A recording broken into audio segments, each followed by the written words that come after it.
Hello, hello, hello mga langga. Tayo magluluto ng laswa or dininding. So, ayan, meron pa ako natirang bulaklak ng kalabasa. Ayan o.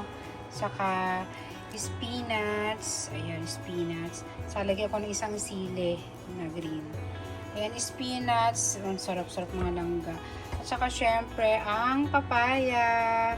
At lagyan din natin ng sitaw.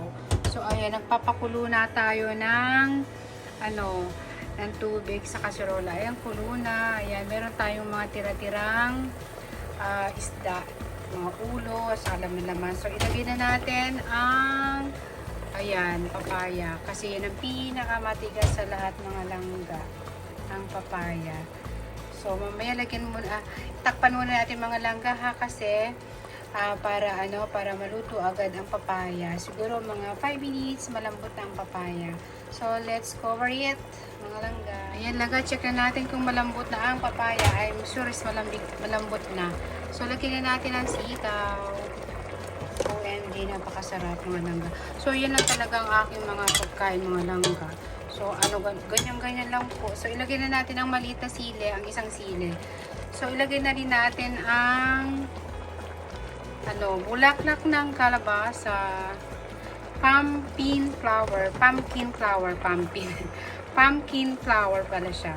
So, ilagay na rin natin ang alugbate. So, napaka-healthy at napaka-sustansya at napakasarap ng aking pagkain. So, ito lang mga langga ang pagkain ko.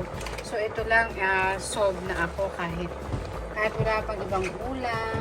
So, alam niyo naman mga langga, tumatanda na tayo, kailangan natin mag-iwas-iwas sa mga cholesterol at sa mga puro oil na pagkain.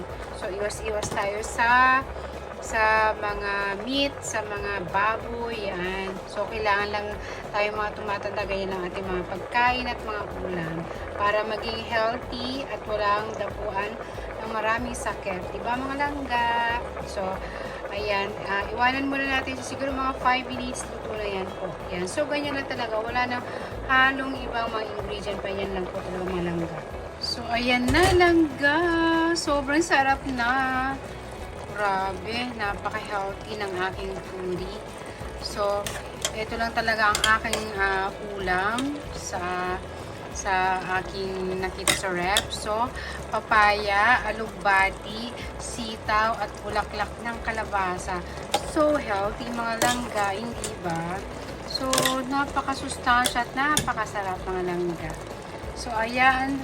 Maraming salamat sa inyo lahat dyan.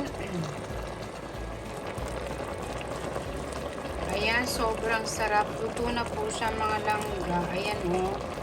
So, ayan, maraming salamat sa inyong panonood at pag-support sa aking YouTube channel, sa aking mga video. Ayan, at don't forget to like and share and subscribe sa mga palangging. Ayan, shoutout sa mga lahat ng aking nanonood sa aking video. At shoutout to Team Solid Langga, Emily 19 Official, and Langga Make the Day. At sa inyong lahat dyan, mega love shoutout po. Hanggang dito na lang po mga langga. Thank you.